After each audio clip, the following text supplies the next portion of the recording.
राज्यातील सर्व महापालिकांनी 1,00,000 झाडं लावावीत असे निर्देश दिले असून त्याचप्रमाणे सर्व महापालिका वृक्षारोपण करीत आहेत। पर्यावरणाचं संवर्धन करण्याच्या दृष्टीनं वृक्षारोपण करणं ही भविष्याची गरज असल्याचं प्रतिपादन मुख्यमंत्री एकनाथ शिंदे यांनी ठाण्यात बोलताना केले। एक पेड़ माँ के नाम या पंतप्रधान नरेंद्र मोदी यांनी केलेल्या आवाहनाला प्रतिसाद देऊन प्रत्येकानं आपल्या आईच्या नावे एक झाड लावावं असं आवाहन देखील मुख्यमंत्र्यांनी नागरिकांना केले।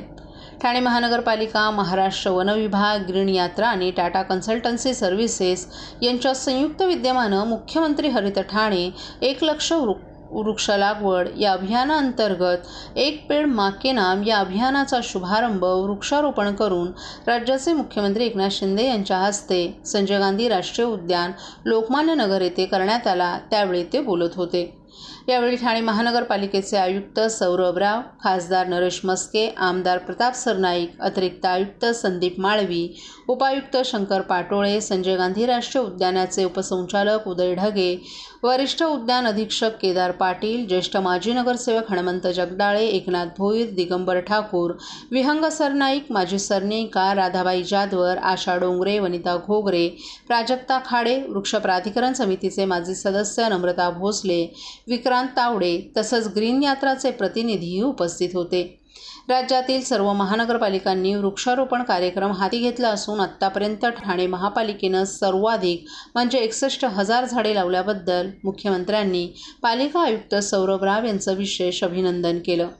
मुख्यमंत्री एकनाथ शिंदे यांनी संपूर्ण राज्यात जाहीर केलेल्या मुख्यमंत्री माझी लाडकी बहीण या योजनेस उत्स्फूर्त प्रतिसाद मिळत असून या योजनेचे 2 हप्ते महिलांच्या खात्यात जमा व्हायला सुरुवात झाली आहे। महिलांसाठी ही योजना सुरू केल्याबद्दल लोकमान्य नगर येथील महिलांनी मुख्यमंत्र्यांना राखी बांधून रक्षाबंधनाचा सण साजरा केला।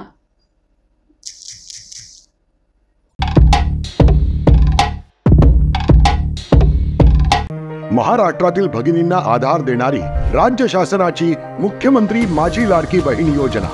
या योजनेअंतर्गत अल्प उत्पन्न गटातील 21 ते 65 वयोगटाच्या भगिनींना मिळणार दरमहा 1,500 रुपयांची मदत। अर्ज करण्यासाठी 31 ऑगस्ट 2024 पर्यंत मुदतवाढ। कुटुंबाचं वार्षिक उत्पन्न 2.5 लाख रुपयांपेक्षा कमी असलेल्या महिला पात्र। कुटुंबाकडे पिवळं किंवा केशरी रेशन कार्ड असल्यास उत्पन्नाचा दाखला आवश्यक नाही। पांढरं रेशन कार्ड असेल किंवा रेशन कार्ड नसेल तर कुटुंबाचं वार्षिक उत्पन्न 2.5 लाखांपेक्षा कमी असल्याचा दाखला आवश्यक। योजनेसाठीचा ऑनलाईन अर्ज नारी शक्ती दूत ॲपवरून किंवा पोर्टलवर भरता येईल। ज्या भगिनींना ऑनलाईन अर्ज भरता येत नसेल त्यांच्यासाठी अंगणवाडी, ग्रामपंचायत, वॉर्ड ऑफिस, सेतू सुविधा केंद्रामध्ये किंवा आशाताई बचत गटाच्या CRP यांची मदत उपलब्ध। आता आपल्याला अभिमानाने म्हणता येईल, सुखी आणि सुरक्षित आहे माझी लाडकी बहीण।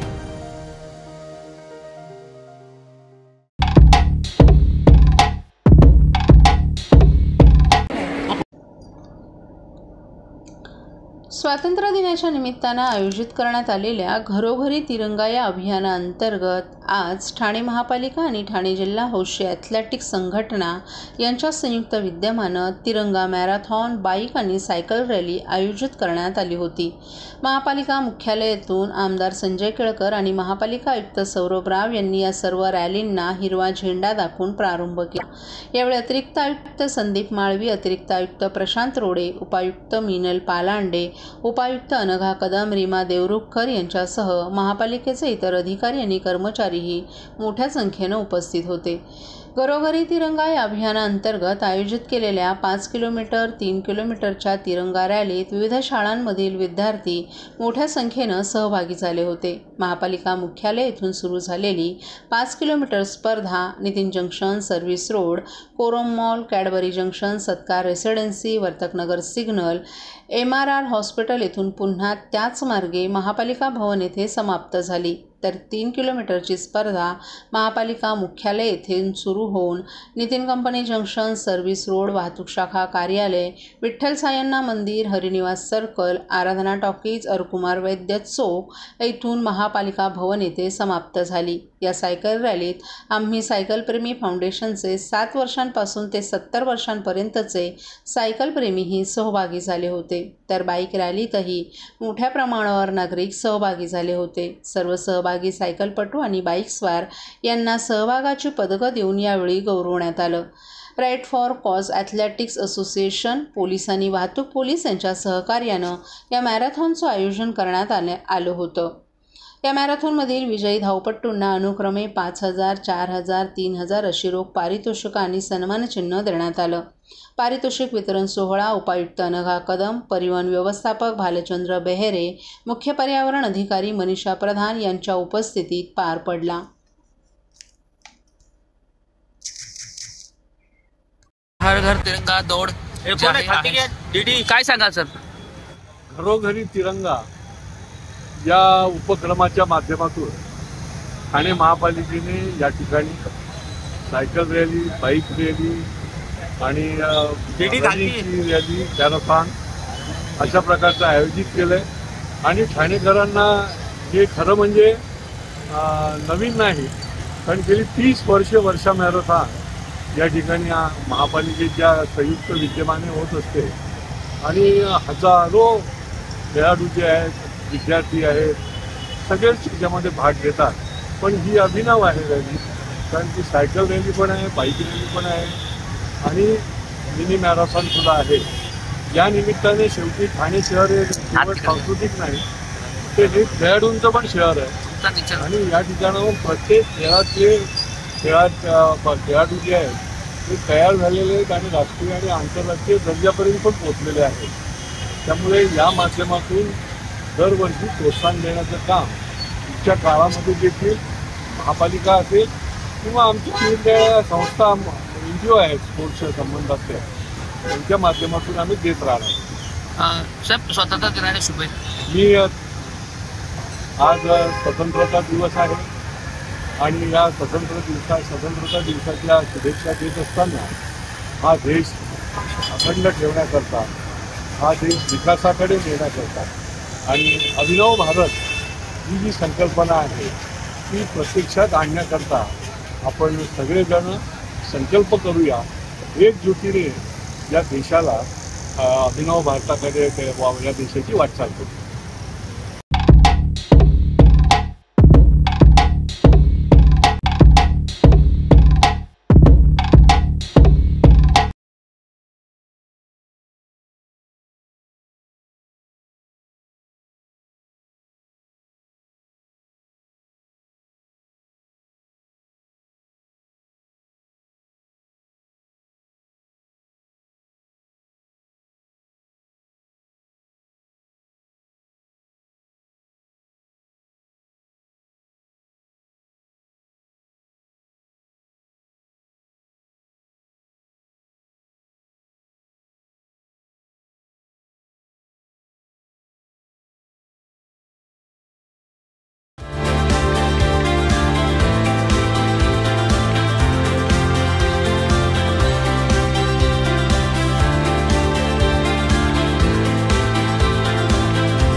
वागळे स्टेट सीपी तलाव येथील कचरा जादा मनुष्यबळ, जादा गाड्या यांचा वापर करून वेगानं हा कचरा उचलला जावा असे निर्देश पालिका आयुक्त सौरभ राव यांनी सोमवारी दिले होते. त्यानुसार गेल्या 3 दिवसात किती कचरा उचलण्यात आला तसंच या ठिकाणी सुरू असलेल्या कामाची पाहणी आयुक्त सौरभ राव यांनी आज सीपी तलाव परिसर हा कचरामुक्त करावा असे आदेश मुख्यमंत्र्यांना दिले असून त्यानुसार हा परिसर कचरामुक्त करण्याच्या कामाचं सूक्ष्म नियोजन महापालिकेनं केलं असून 31 ऑगस्टपर्यंत या परिसरातील कचरा पूर्णपणे उचलला जाईल, त्या दृष्टीनं युद्धपातळीवर काम सुरू असल्याचं आयुक्त राव यांनी नमूद केले.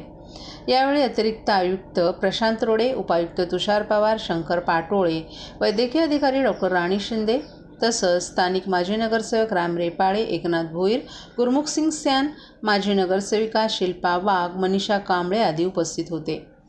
सीपी तलाव येथील ट्रान्सफर स्टेशन याचा मूलभूत उद्देश होता की छोट्या वाहनांमधून कचरा येईल आणि तो कचरा कॉम्पॅक्टर आणि डंपरमधून त्याला प्लांटपर्यंत घेऊन जाईल. परंतु येथील प्रोसेसिंग प्लांट पूर्ण क्षमतेनं चालू नसल्यामुळे या ठिकाणाला डम्पिंग ग्राउंडचं स्वरूप प्राप्त होऊन या ठिकाणी जवळपास 30,000 मेट्रिक टन कचरा जमा झाला होता.